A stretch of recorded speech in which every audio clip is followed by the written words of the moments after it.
Impossible. দেবুর সঙ্গে সংসার করাটা আমার পক্ষে কিছুতেই সম্ভব নয়। এর জন্য তাই আমার বাবা না চেনে না বুঝে একটা স্কন্ডলের হাতে আমাকে তুলে দিয়েছে। ভাবিস বিয়ে করে আমি চাকরিটা পেয়েছিলাম, তা না হলে আমার লাইফটা একেবারে মাঠে মারা যেত। তোমার বুকে এক ফোঁটা দুধের জন্য এই ছোট্ট মেয়েটা খুঁজে পেতে বলে যাচ্ছে। একে একটুখানি বুকে তুলে নিয়ে তোমার মাতৃষ্টা বন্ধ করা হবে না। সামনে থেকে যেমন বা সেদিকা ছিচকা তুমি মেয়ে বলে না, তুমি মা না নারী জাতির কলঙ্ক। নারী জীবনের স্বার্থ কাটানো মাতৃত্বে মা হতে না পারার যন্ত্রণায় কত মেয়ে দেবতার মন্দিরে মাথা থেকে মরছে। আর তুমি এত সুন্দর একটা মেয়ের মা পেয়েও মাতৃত্বকে অবহেলা করছো। যদি বলি দুটো দুধ খাওয়ালে আমার এই ফিগারটা নষ্ট হয়ে যাবে।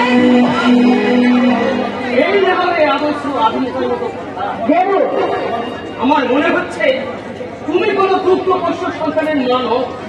তুমি এই সমাজের একটা তত্ত্বকে পচা ঘর। তুমি আমাকে অপমান করছো।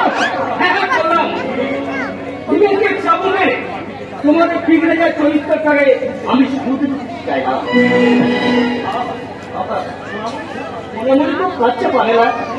প্লিজ ওকে একটু বুকে তুলতে। আমার সময় হবে না, এক্ষুনি আমি অফিস বেরোচ্ছি, দেখতে পাচ্ছ না? তাহলে সোনামণি ওর কান্নামি বন্ধ করতে কিছু না থাকে, ঠিক আছে, যাও গরম জলে ঘুরে রাক্ষসীটার মুখে ঢুক দিয়ে দাও, যাও। তবে তাই হোক। সোনামণি কি খবর তোর? মা থাকতেও তুই মাতৃ সেবা পেলি না, মাতৃ সেবা পেলি না।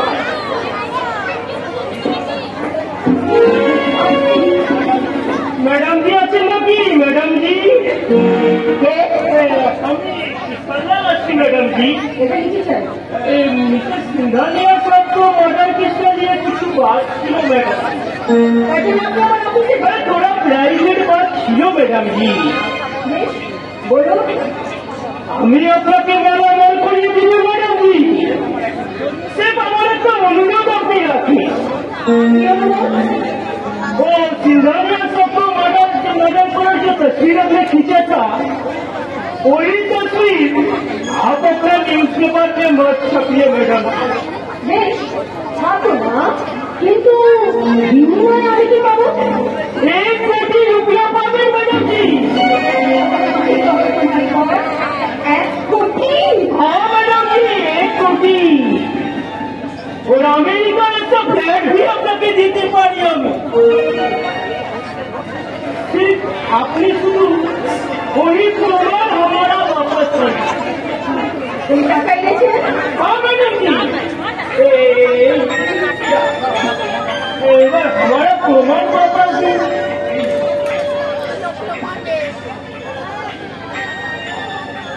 এই দেখুন, আপনার চোখের সামনে আমি সমস্ত প্রমাণ একেবারে ডিলিট করে দিলাম। वाह, बहुत खूब। अब न रहेगा बात, अरे ना पड़ेगा मजदूरी। अच्छा मैडम जी, अब हम चलता है। जय सिया राम जी, जय सिया राम जी। টাকা, 1 কোটি টাকা! ও ভাই গো, এই 1 কোটি টাকা দিয়ে আমি সুখী বর্ষার জন্য আনন্দ দিব, নাচবো, গাইবো, একেবারে ভরিয়ে যাবো। খাওয়া পিয়ে মেতে গেলো, ডর কিসে কা হ্যায় ये बताना।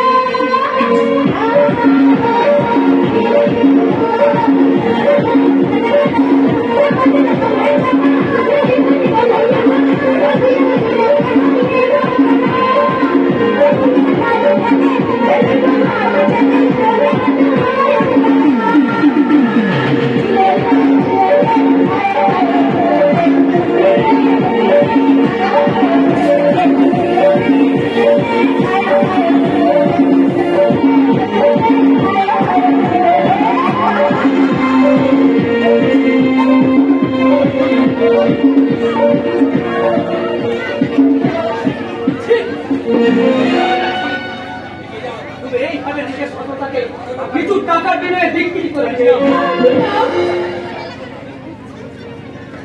ঠিক ঠিক দেখো, তুমি আমার টাকাগুলোকে এইভাবে মাটিতে ফেলে দেবে না হোসেন। আর ওগুলো পাবেন টাকা, তোমার কাছে যেটা পাপ, সেটা আমার কাছে পূর্ণ। যেটা পূর্ণ আমার কাছে তা শূন্য। তোমার ধারণা দিয়ে তুমি দশে বড়ই দিয়ে আমার ব্যাপারে তুমি একদম মাথা গলাবে না বলে দিলাম। আমি তোমার স্বামী, আমি তোমাকে স্বামী বলে মানি না। কি ভেবেছো তুমি? আমার সিঁড়িতে এক চিঠি সিঁদুর ঘষে দিয়েছো বলে তুমি আমাকে কিনে নিয়েছো? আমি তোমার দাসী হয়ে থাকবো? কখনো না। আমার আমার কোনো স্বাধীনতা থাকবে না। নারী স্বাধীনতা, নারী স্বাধীনতার নামে তোমরা কোন জাহান নামের পথে এগিয়ে যাচ্ছ তাকে তোমরা জানো? স্বামীকে রাখতে ননসেন্স বলাই বুঝি নারী স্বাধীনতা? দেবো সন্তানকে ভেতর দুধ না খাওয়াই বুঝি নারী স্বাধীনতা? হ্যাঁ, তোমরা যারা সন্তানকে খিদে চালা কষ্ট করতে দেখে শরীর নষ্ট হয়ে যাবে বলে সংস্কারের নির্বাচিত মুখে এক ঘন্টা বুকে দুধ তুলে দাও না। যারা মায়ের বক্তব্যকে অবহেলা করে প্রেম সাপ করে অফিস পাঠাই থেকে টিআরপি কালচারের বন্যা হয়ে যায়, আমার চোখে তারা কেউ সাধারণ লোক নয়, তারা সবাই একাটা একদম শুনে রাখো, কান খুলে শুনে রাখো। তোমার আমার মত আলাদা, আদর্শ আলাদা, তাই তোমার আমার চলার পথটাও আলাদা হওয়ার দরকার আছে। তাই তোমাকে, তোমার মেয়েকে, তোমার এই সংসারকে আমি চিরদিনের মতো ছেড়ে চলে যাচ্ছি। তোমার হাতে পড়ানো আমার এই সিঁড়ি সিঁড়িটা আমি আমার নিজের হাতে করে মুছে দিয়ে গেলাম। সমস্ত সম্পর্ক আজ থেকে আমি ছিন্ন করে দিয়ে গেলাম। ক্ষমতা করো না, আমার কোনো খোঁজ নেওয়ার চেষ্টা করবে না, আমার সঙ্গে যোগাযোগ করবে না। আর যদি করো তাহলে তুমি তোমার ওই মেয়ের মরা মুখ দেখবে।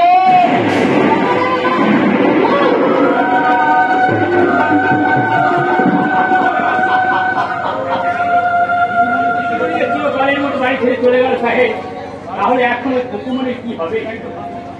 এটাই তো ভাবছি মাইরা, আমি তো ব্যবসার কাছে বাইরে বাইরে কাটাই, শুধু তাই নয় আজকে আমাকে আর্টসের কাছে আরব যেতে হবে।